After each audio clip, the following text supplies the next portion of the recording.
Welcome to LOA Today. Walt and life coach Steve Rowell here. Today is Tuesday, March the 26th, 2019. It's 8 a.m. in New York, 5 a.m. in Los Angeles, 12 noon in London, Sydney, Australia is at 11 p.m. Wherever you are in the world, thank you for joining us for another episode of LOA Today, your daily dose of happy. And I have been having a kind of a happy week this week, Steve, because I've been trying your concept of the microshifting with attracting small and larger amounts of money. And by God, it's working.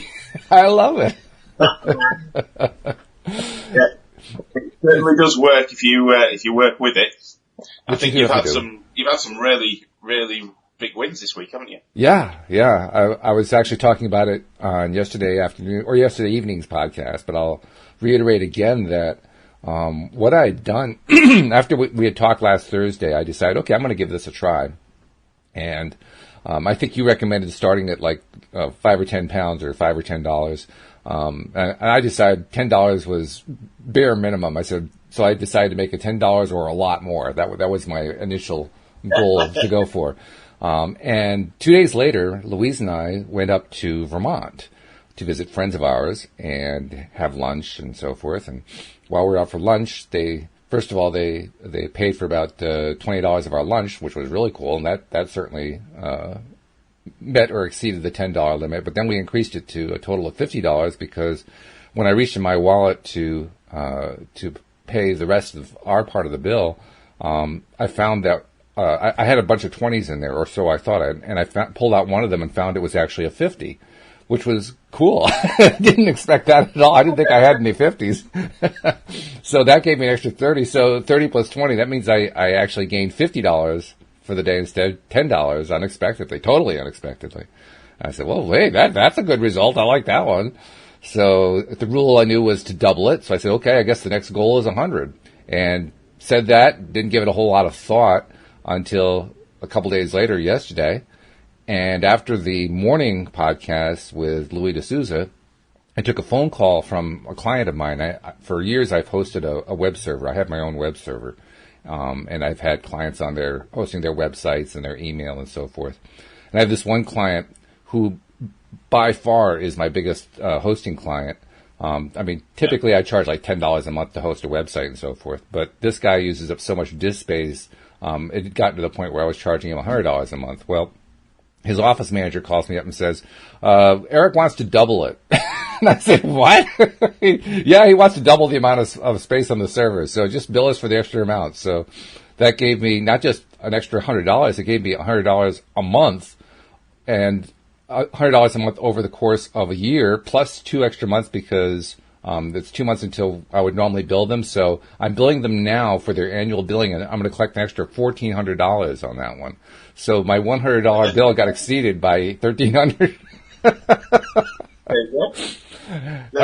So apparently the part about going for $100 or more, $50 or more, apparently the or more part is really, really important.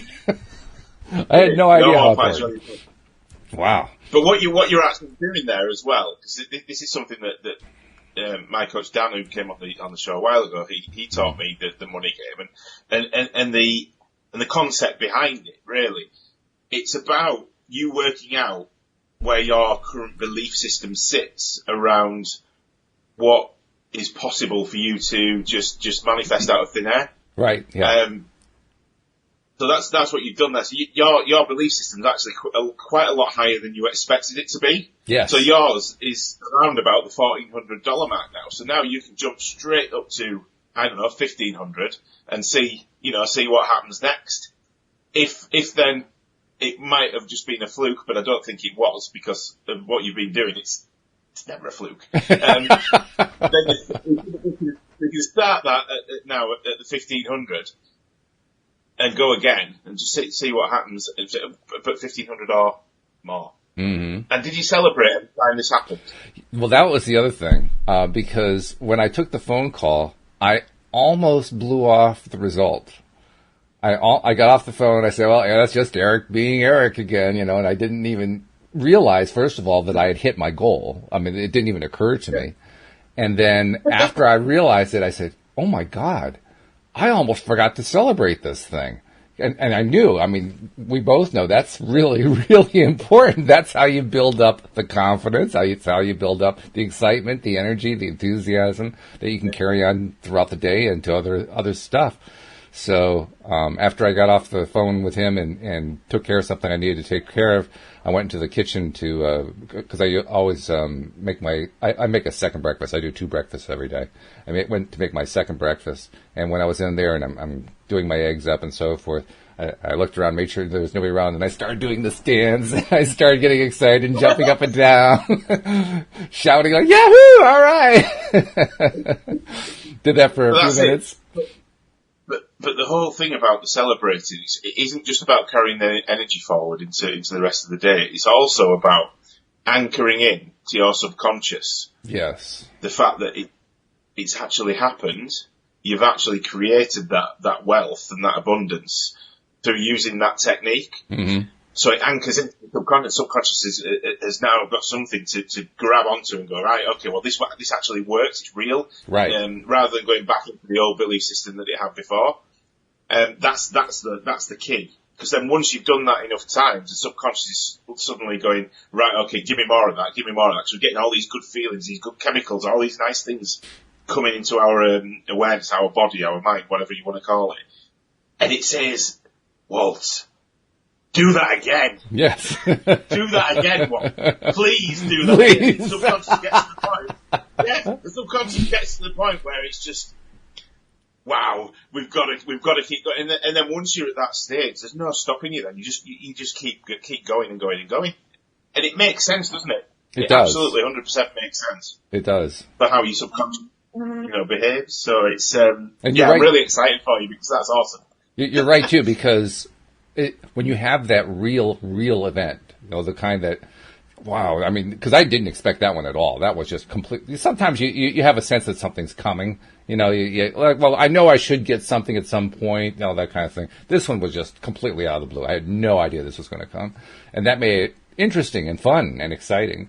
But more than that, it carried through so that periodically throughout the day, I didn't have to even work at it. It just came to me like, I had that really great thing happen. I mean, I had an extra $1,400 for the year come up. That's pretty darn good, I like that. That's good.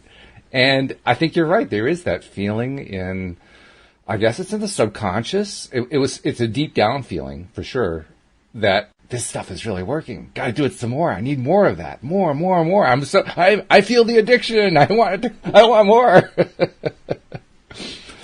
Well, actually, what you just said there, you said it's like an addiction. It is, because it's in essence what you're doing with your subconscious mind is exactly the same as if you were a cocaine addict or an alcoholic or a heroin addict, whatever. Because you're giving the subconscious mind something that it can latch onto that it enjoys. So, for instance, someone who's a cocaine addict. Cocaine releases dopamine into the brain, which makes it feel nice. Mm-hmm. So it wants some more, and some more, and some more. And this is exactly the same. You're releasing the same chemicals as the drugs. Except that I don't have to spend the next 8 months in therapy. That's the only real difference. Exactly, yeah. But also, you're getting these chemicals in your brain that it likes through doing things that are positive and that serve you in a way that, I don't know what the word is. Think of a word. But they serve you in a positive way so that you can move forward with your life, rather than in a negative way where you're spending all your money on drugs. Oh, yeah. But in essence, you're doing exactly the same thing. Mm-hmm. You're still releasing the same chemicals that the drugs will give you if you're addicted to those, but instead you're addicted to success. Yeah. How awesome is that? That's the best. There's nothing to exceed that as far as I know. And by the way, I'm not the only one who's having a great results report today, because from our live stream audience, Sarah wrote to us a rather lengthy comment. She said, "I want today to thank you guys for helping me to get my dream job." She said, "So I had an interview for the job, but wasn't successful the first time, but I was thankful and spoke to you guys on here for tips. I listened to your advice. I played out the interview and went into detail, etc., of how it would pan out, and then I would get my dream job. And then I saw an advertisement for the job again, and I landed an interview again. So I'm so thankful for this new job, and I want to thank you guys for the help. And I know in my heart I am the perfect person for the job, and they're going to hire me. So yeah, awesome. Well very done. good. All right. There it is in action again. A law of attraction in action. High five, Sarah. Way to go. Well done. That's awesome. But this is what this podcast's all about, isn't it? It's about sharing techniques, sharing knowledge, sharing the way that this stuff works in a real sense rather than just in a textbook or somewhere you've read it. We can show you real examples that you can take away and you can use, and I think that's awesome. It's fabulous. It's a brilliant way. It's a lovely thing to be able to do. And then you get a comment like that where we've actually helped someone to do something amazing. Oh yeah, that's as good as getting the unexpected money. It has the same feeling to it. You talk about the dopamine, the neurotransmitter coming in and giving you that good feeling stuff. Yeah, it's the same feeling. It's just different source. That's all. We talked. Celebrating with you. Sarah, don't forget, go away and celebrate that. Absolutely, Sarah, celebrate. Gotta jump up and down, keep celebrating. Yeah. And do it again once they actually offer you the job. Just keep celebrating and celebrating and celebrating. It makes all the difference. No doubt about that. So let's talk about the microshifting process. Okay? Because that process is what I used, obviously, over the weekend. And it seems fairly simple on its face, and yet I can remember just from when I was taking it on for the first time on Thursday, there was a piece of me that was very doubtful of it. Not trusting it at all, and treated it as like, oh well, I mean, all I'm trying to do is manifest $10. I could probably come up with $10 somewhere. If necessary, I'll go to the bank and draw $10 out. It's not going to be all that difficult to manifest $10. But even so, there's the other piece of me that says, well, yeah, I could probably get 10. I could probably get 20, 40, 80. 160, now we're up to 320. Now we're starting to get into unbelievable territory. That's the way it felt. And to a certain degree still feels. So how do you deal with that? How do you keep going through all that? I mean, I know what I did is I just kind of dismissed that long enough to do the first step, but what do you do? Exactly that. You focus only on the step that you're at now. Because if for example, if you were trying to manifest, 50,000, that right now isn't believable for you. Right. So you're not going to sit there worrying about the fact that you can't manifest 50,000 because then you won't manifest 50,000. So what you do is you break it down into manageable chunks and you start off at a small amount that is believable. So even $5. But the beauty of it is you only need to focus on the step you're at right now, which is the $5. Forget about anything else. Mm-hmm. Just focus on the $5. Write down the statement, today I intend and create $5 or more to come to me in an easy and playful way. Mm-hmm. I am grateful. I am ready to receive and grateful. I can't remember what the rest of it is. I do this every day and I can never remember the last bit. That's an important phrase though, the one that you use, an easy and playful way. Yeah. So it's money that you have. It's going to be money that you haven't already got. So going to the bank and drawing $10 out doesn't count well. It's got to be money that comes not out of your own bank account, unless somebody else put it in there unexpectedly, then that's fine. But yeah, I think I was just going on the notion that everything that comes into our life is a manifestation. It may not be unexpected, but they're all manifestations. So I figured, okay, well that's a manifestation too. Yeah. Well, the whole thing of it, the whole idea of it is that everything becomes expected. Mm.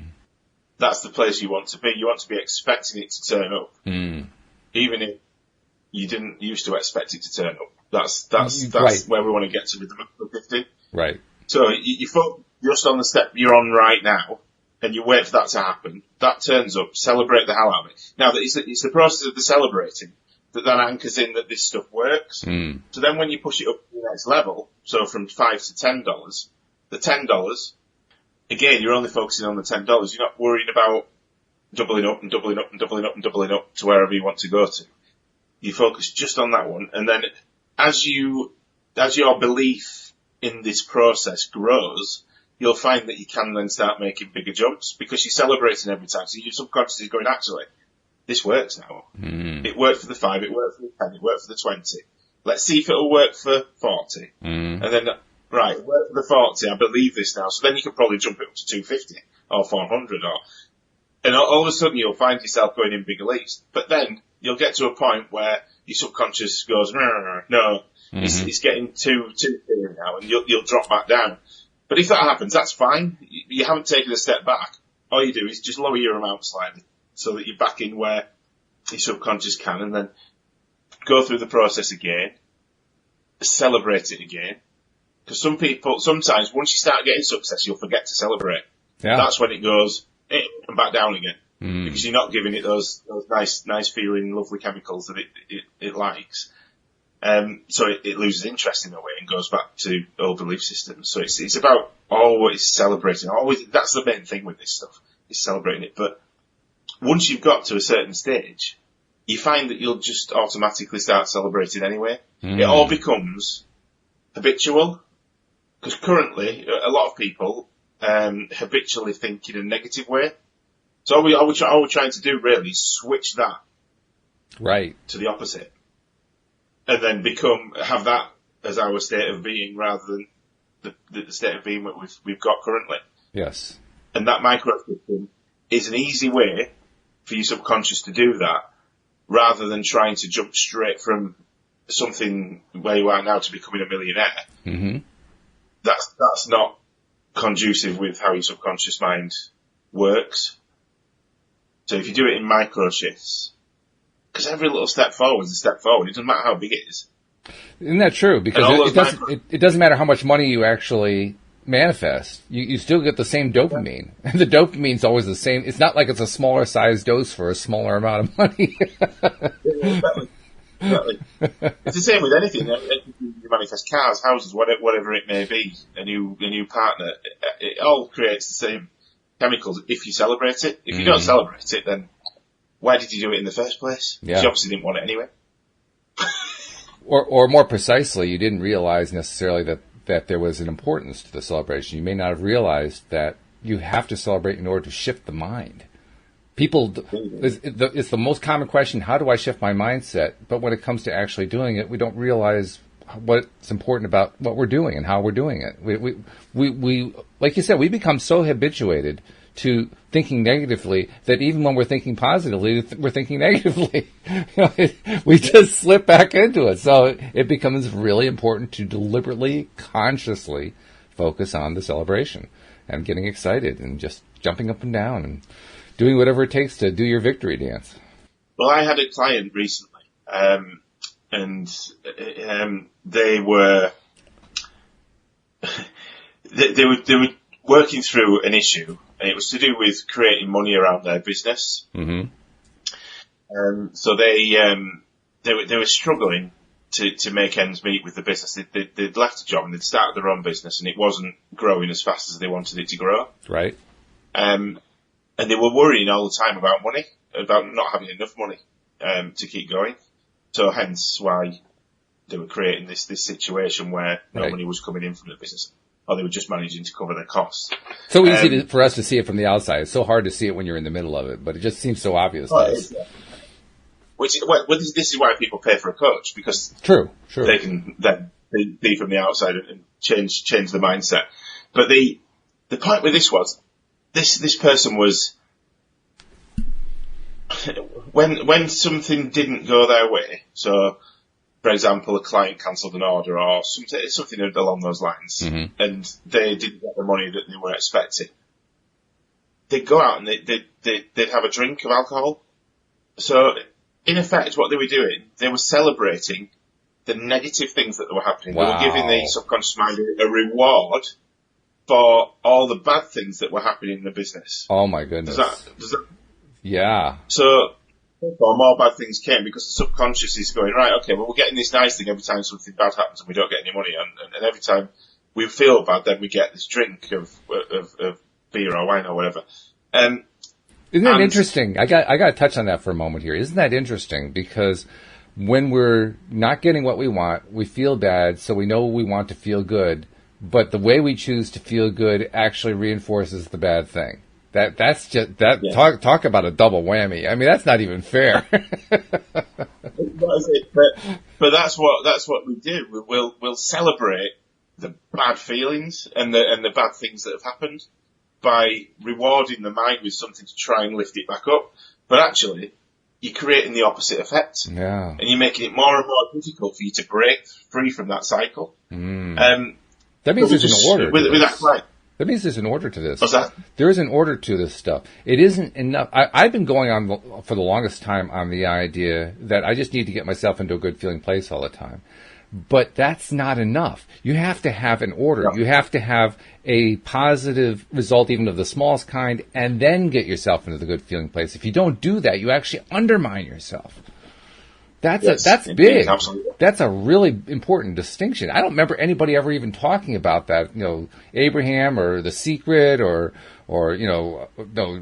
any of the gurus from the past. Tony Robbins or Dale Carnegie. I don't remember anybody talking about that. That's really critical. That's critically important. Wow. It's absolutely 100%. You've got to do that, otherwise. You can attempt change as much as you want, but your subconscious mind's always going to win and pull you back down to where it was, unless you've given it a reason not to. Yes. You've got to give it a reason not to. Otherwise, why would it make that jump? Why would it make that leap to somewhere else if it's not getting any benefit from doing that? Absolutely. It doesn't make sense. Yeah, that's really the whole thing about. I was talking to Dan the other day. We've gone off on a journey that's happening with me right now, and it's so unbelievable. In fact, I'm changing the way I behave, and I create my reality around certain things. Not all things right now, because I'm still working on some things. It doesn't all happen at once. But for some things, I'm able to literally wrap my reality around myself before I get there. So I'm walking through my day and I know 100% what's going to turn up and what's going to happen.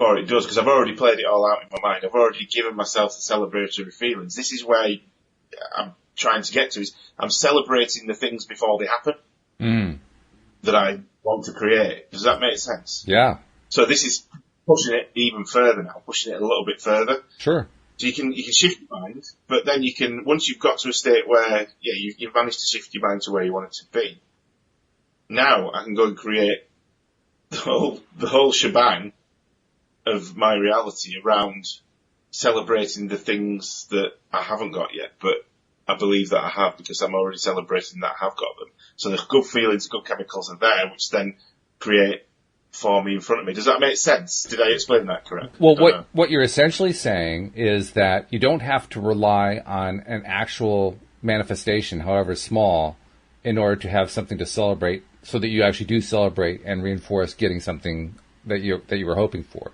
You can imagine it and then celebrate what you imagined. And that has the same kind of effect as if you had actually manifested some small or even some large thing. The point is that you want to make sure that you either manifest it or imagine it before you do the celebrating, before you do the feel-good stuff. Yeah. So it's already done in your mind, in your being, in your feelings before it's done. Right. If that makes sense. Yeah. So then it just has no choice. It has no choice but to turn up. Yeah. If that's where that's what I'm working with now, because I've worked through, I think you've got to do the micro-shifting first of your mindset to get you to the point where then you can, this stuff just then clicks into place and you're like, hang on a minute. It's like another awakening, if you like. All of a sudden you're like, I can push this further. I can celebrate things before I've got them, so that they have no choice but to be here. And it's working. It's working to the extent of it's blowing me away mentally again, because I just I don't know, it's just odd. It's so, because this journey that we're all on is such an eye-opening experience, more mind-opening experience, that you start to realise that the divine matrix, as I call it, is all malleable, and you can do whatever you want with it. Oh, yeah. As long as you as long as your belief system allows that, you to move forward with it. Well, also, as long as we do it in the right order, too. That's what my big revelation today is. We have to do it in the right order. If we don't do it in the right order, we mess it up.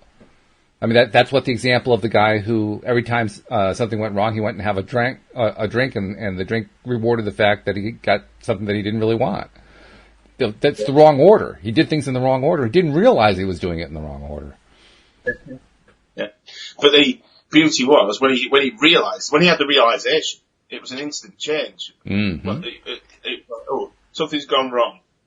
Don't go and drink. Let's try and make something go right and celebrate that instead. Yeah. So you start celebrating the little things, mm-hmm. and stop celebrating the bad things. Yeah. And within a week and a half, his whole mindset had changed. He'd come on the call, and he'd be like, "I got a new client, and they've given me this.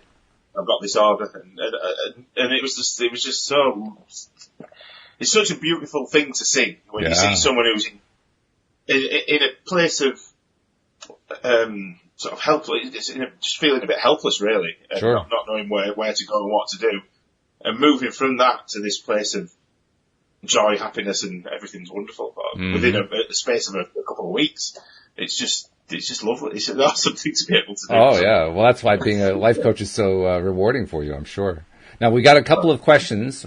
Jason's asking a question that fits in perfectly with what we've been talking about, but he says, "What would be the most effective way to manifest the perfect apartment, if not a specific apartment, for my kids and I?"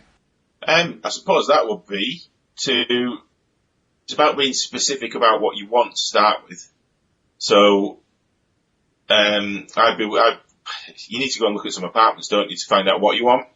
Or unless you already know what you want, that's fine. Then you can just make a list. Really, imagine that. Yeah, make a list of what you want and go out there and start looking for the apartments. I'm still a big advocate. I mean, you can do this. You can try it my way and imagine it and then celebrate it before you got there.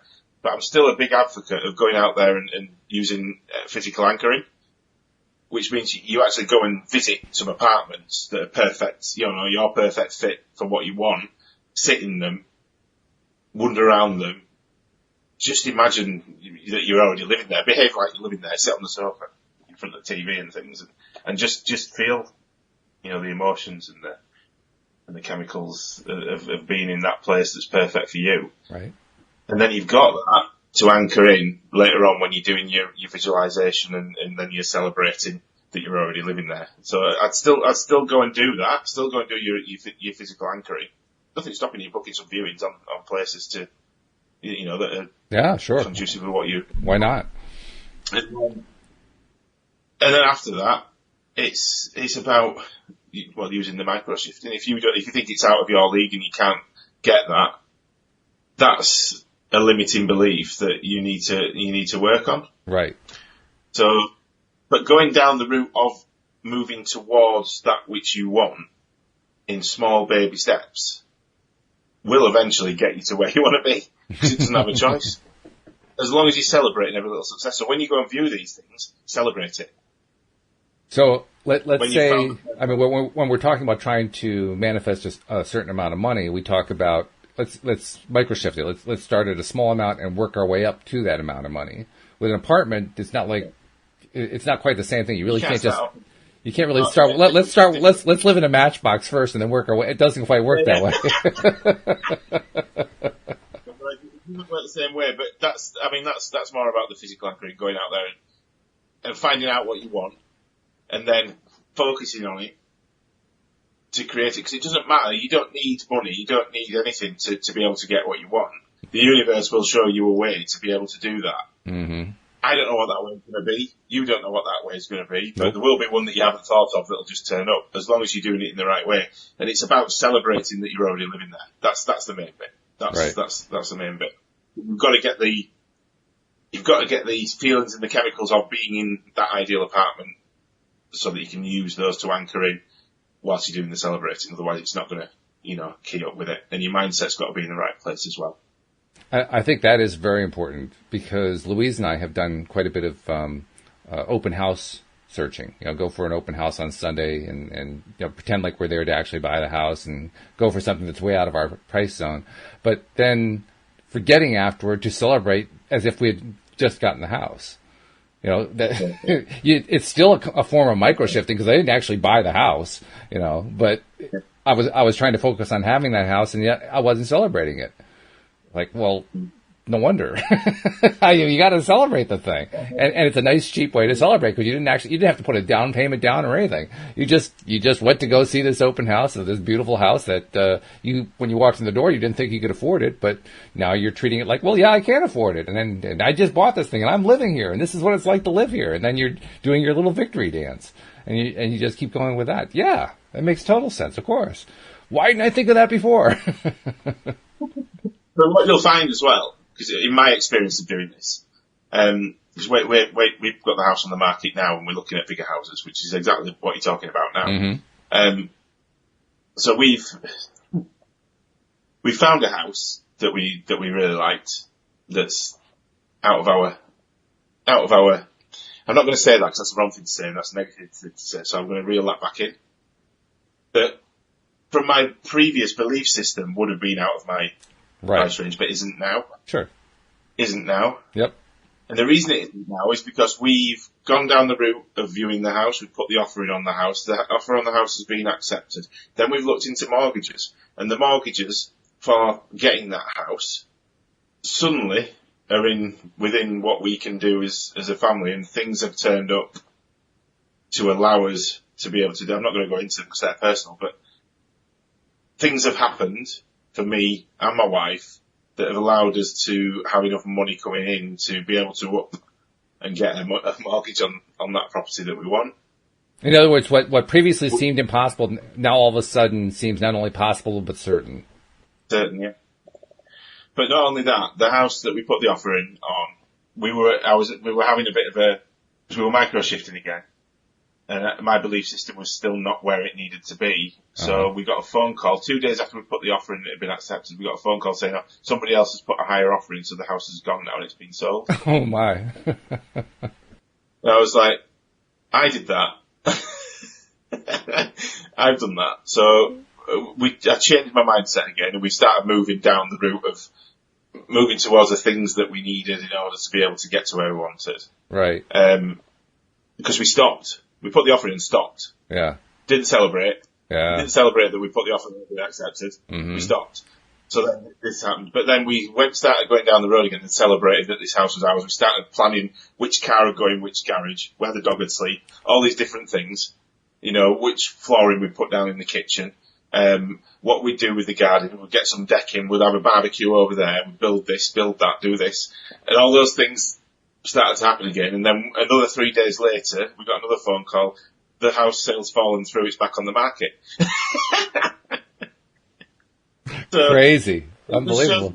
So you can change and move things around as you wish.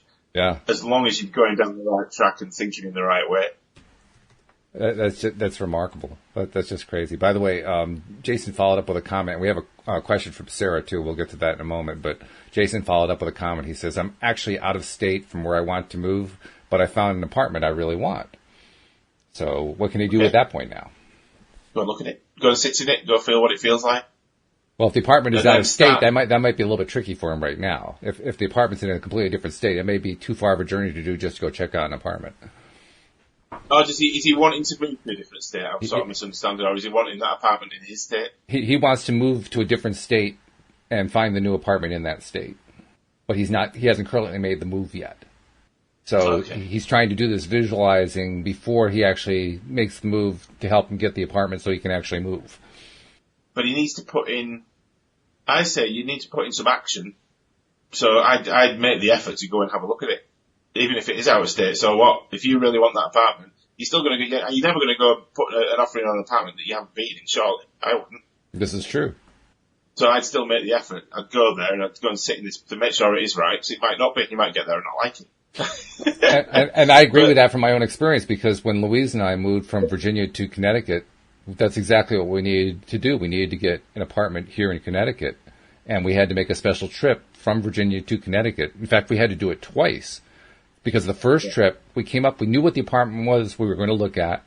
We got up here. The person who was supposed to meet us didn't meet us, disappeared, and the apartment got taken by somebody else. So we wasted a trip. And we said, oh, no, this is terrible. And we were low on funds, so like making a trip was a major deal for us. It was a big, big deal. And so we had to kind of go home with our tails between our legs, like, what are we going to do? I mean, how on earth are we going to afford a second trip up there, let alone make the move? You know, how's this all going to happen? We had no idea. And then this was in October, come the first of the new year, I don't remember exactly how we did it, but we literally scraped together the money to drive north one more time to try to find an apartment. And to also find her a job, because she needed to get a job in the new location as well. So we had to do both, and we had to do it in one weekend. So it had to be done really quickly. And we pulled it off. We actually got that. We got both the apartment and a job for her, and then realized we had 2 weeks in order to complete the entire move that we hadn't planned for. So it was like a crazy series of events that happened after that, and I've detailed that in a story that I published. But the point is, we did have to go make that trip. If we hadn't made that trip the second time especially, the first time was kind of like a trial run that didn't work properly. You know, we certainly didn't celebrate. We were in a bad mood afterward. Looking back now, based on what we're talking about here, we actually did the right thing without realizing it. We didn't try to salve our wounds. We didn't try to go have a drink or something like that to celebrate the fact that we hadn't gotten the apartment.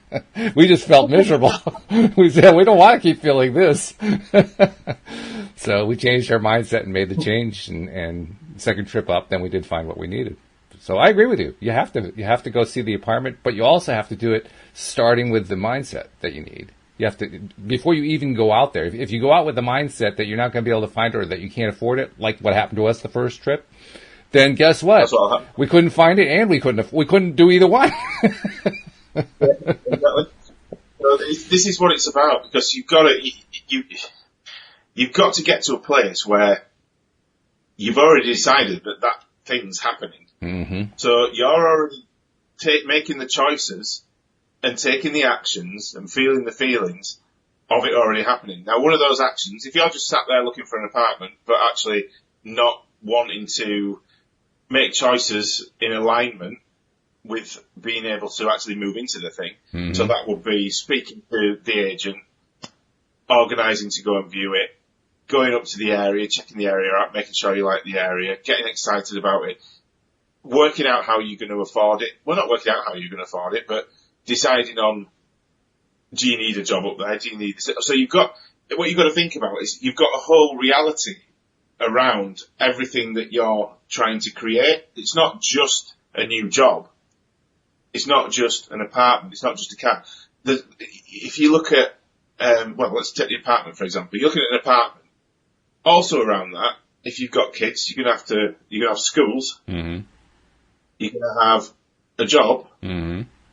You're going to have, well, not necessarily a job if you've got your own business, fine. But if you're going to be looking at supermarkets, places to eat, all these different things. If you're just focusing on the apartment, but nothing else in the reality around it, then you've got nothing to anchor all these feelings and wonderful things that are going to happen once you get in the apartment. Mm-hmm. It's just going to be an apartment, then you're not going to go out. What's the point in that? Right. So, if you think about it, you're creating the whole reality around this thing as well. So you're creating the school, you go up there and see the school for the kids, how wonderful's the school. That's great, the kids liked it. Right, okay, jobs, you're applying for jobs up there, you've been for a few interviews, one's turned up, fantastic, that's that bit sorted. So you're creating everything that you need in order to have that apartment anyway. Mm-hmm. So the whole reality of the thing has to fall into place, because you're putting the energy in and the action in, and making the choices that are going to allow that to turn up for you. Mm-hmm. Does that make sense? It does. It makes a lot of sense. And in fact, it makes sense especially in light of what Jason followed up with. He says he's planning to move to Arizona from Michigan, which is I'm guessing about a 2,000 to 2,500 mile move. This is a long, long distance move. And I think he probably mentioned that in the context of, that's a long way to go to search for the apartment and so forth. So it just kind of reinforces what you're talking about. You have to make sure you've got it planned out. You're going to be doing all these things so that trip becomes a worthwhile trip. You got it all worked out in your head. I'm going to celebrate this. I'm going to celebrate this. I'm going to celebrate this. I'm going to celebrate this. I'm going to celebrate this. I'm celebrating all these little good things that are going to happen when I find the apartment that's next to the school district that's just right, which is within a short drive to my job, which is near where all the shop. I mean, all that stuff that you were listing. Yeah, you have to be willing and ready to celebrate all of those things. But have you seen what you're also doing there? Because that made something just came to me whilst you were going through that list again. Whilst you're going through that, as you're playing out the story in your mind of living in this place, this new place, it's very similar to the negative stories that your subconscious mind plays out around worrying. Very true. If you look at it, exactly the same process. So, I don't know, if you're going into work and your boss has said he wants to see you in his office in the morning first thing. So your mind's going to be going, what does he want to see me about? Am I going to lose my job? Or what happens if I lose my job? Or what happens if I have money to pay my mortgage? I'm going to lose my house. Or what happens anywhere to live? It's exactly the same Spiral. process. All you're doing is you're spiraling it in a way, you're spiraling it by choice instead. Yeah. So you're making the choices of which way your mind's going to spiral, which then creates the reality around you that all turns up. Fucking awesome. Sorry for swearing. But that's how it works. I mean, I had a client the other day that's got a new job. And she focused on the new job. She got a new job, which is great. Brilliant. Celebrate that. Fantastic. But actually, it was a job that allows her to spend more time with the kids, spend time pursuing her dream that she's got. I won't tell you what that is, but she's pursuing her dream, going off and spending time with her husband, all these things that she couldn't do previously. And so, but have you celebrated all these other things that have come from getting that? And did you think about that whilst you were doing it? It's like, well, actually I did. When I think about it, I was doing this, thinking about this, and said, well, that's why it's turned up. Yeah. Because you've had all these different reasons and stories going on that are allowing that to happen. Now, Jason has a follow-up question. And Sarah, we haven't forgot your question. We're going to get there in a moment, but I want to make sure we get Jason's questions answered. He says, now, I've spoken to the landlord about the lease already, and I have a good feeling, but I'm just curious, how do I solidify it? I don't know. I can't comment because I don't know what the situation is, Jason, unfortunately. I know you've spoken to the landlord about the lease. What else have you done? Is it just that, or that's all he said? So I don't know. Yeah. I mean, what you're pointing at is what are all the other details that you have to celebrate. Once you know what the other details are, then you know what to celebrate. Exactly. Yeah. So you can celebrate that because that's a choice that you've made towards the goal that you want to get to. So celebrate that you've done that. Excuse me, and work out what the next things are. Start looking at things. You can do a lot of it online anyway. Because you can look at the schools, you can look at this, you can look at that, you can see what's best for you, whatever you're doing. I don't know your situation, so those things are going to be different for every single person that's doing it, obviously. Depending on what they need and want. Right. But yeah, just go off and work out all the different things that are going to be conducive with you moving into that apartment.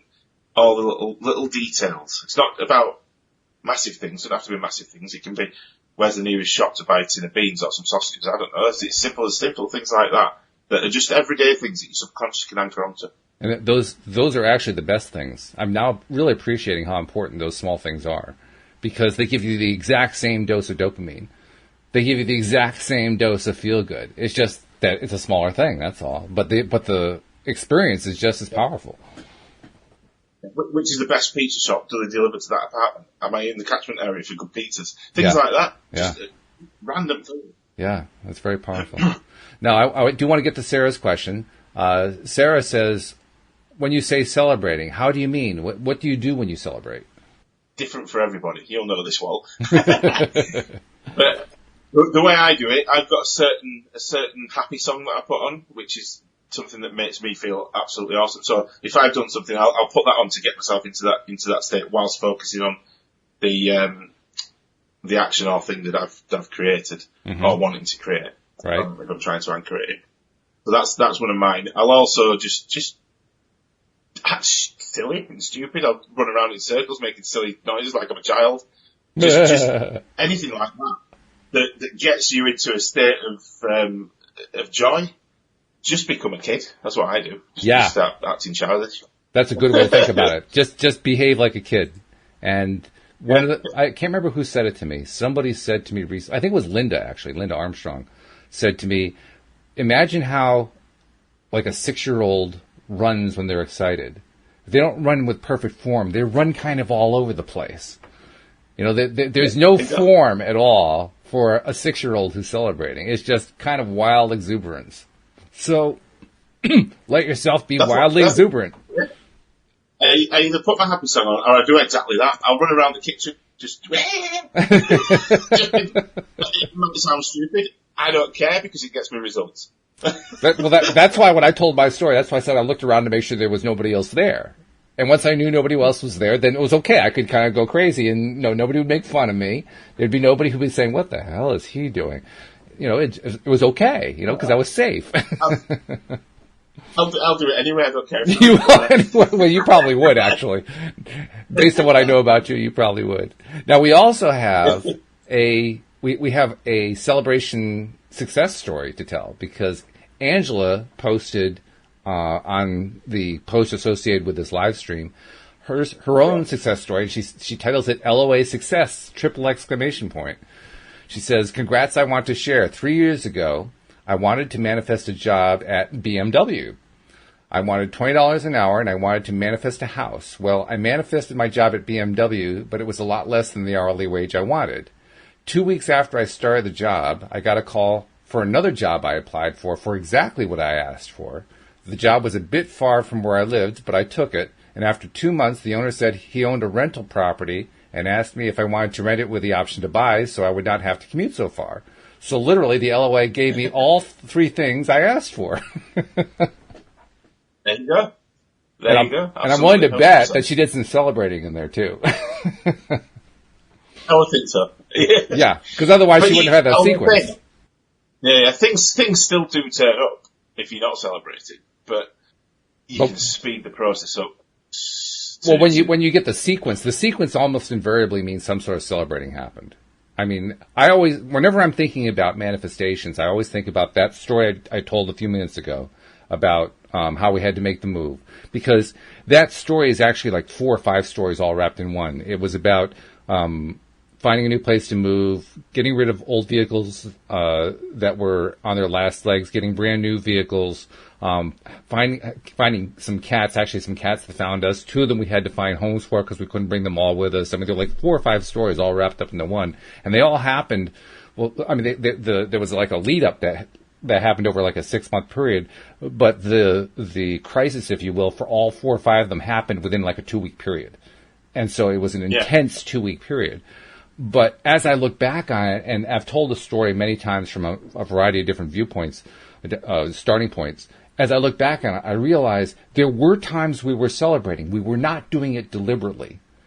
We were doing it like, oh, good, something went right. Hooray. Thank goodness something went right. I don't know what's going to happen with the rest of this, but something went right. So it wasn't a big celebration, but it was a celebration.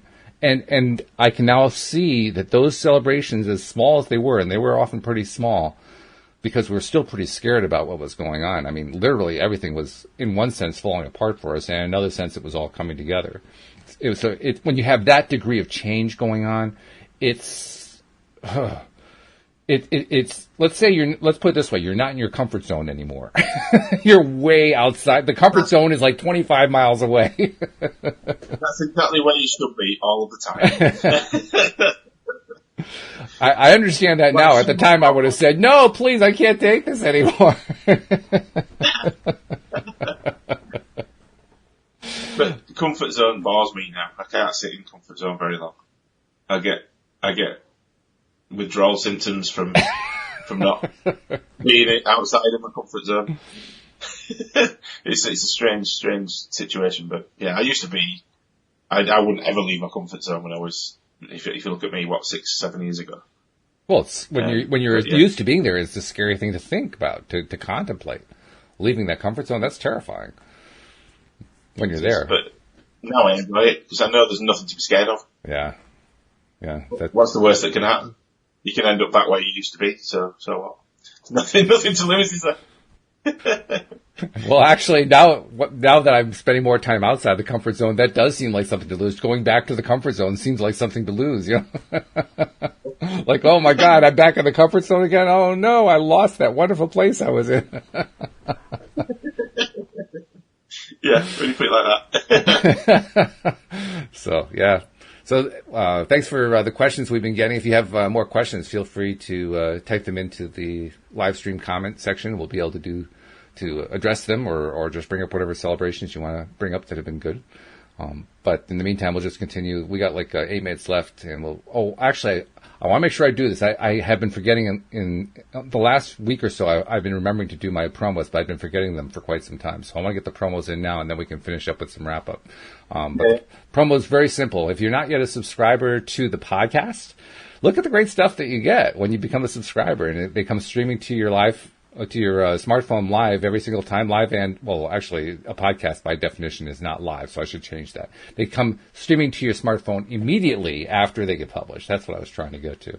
And it's free. It's totally free. So just go to the homepage of our website, loatoday.net. Right at the top of the page, you'll see this great big icon that says click here for connecting your device, and miraculously it'll be for your kind of device. So if you have an iPhone, it'll say click here to subscribe using an iPhone, or if you have an Android phone, it'll say click here to subscribe using an Android phone, because it's now a smart website. It can tell the difference between what kind of phone you have. And then you just click it and walk it through the steps, and it just walks you through the steps, actually. You just say yes, yes, yes, yes, yes. And then you're subscribed. All the episodes are coming to your smartphone every single time that we publish them. And then once you're a subscriber, make sure that you are sharing that fact each time that you listen to an episode, and tell other people so they can get their daily dose of happy. And that's how we spread the word about learning how to do things like microshifting, and learning how to celebrate all the little victories that come along the way, and just how powerful that kind of a process is. That's just one of the many things you learn when you become a subscriber at LOA Today. So there's our promos for the day, Steve. So let's go back to doing a little summarizing. We got about 6 minutes left. Let's do a little summarizing about what we've learned about microshifting today. That it's wonderful. It's just a nice, simple, and easy way to get your subconscious, to change your mindset, and more importantly, your belief systems, gradually towards where you want them to be, rather than trying to make one big jump that seems impossible and then failing and ended up back where you were in old cycles. It's nice to just be able to level up slowly, which is more comfortable for your subconscious mind and your belief systems to cope with.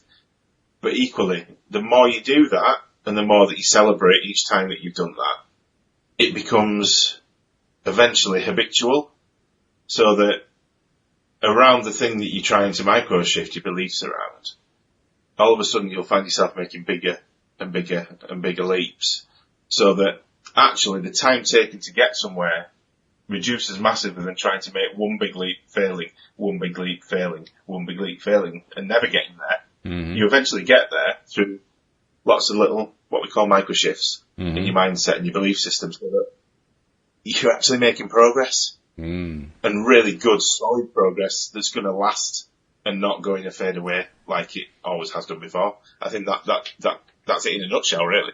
It is, and I want to underline your word progress there, because I know the first time I heard the microshifting story, I thought the progress was progressing up the scale to larger and larger things, but that's not what the progress is. The progress is experiencing over and over and over again that dopamine surge for having successfully attracted something. And when you understand it that way, now the incremental increase doesn't make a whole lot of difference anymore. Now all that matters is getting that dopamine each time. Yeah.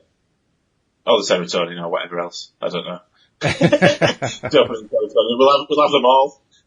Well, yeah, all the endorphins, they're all good.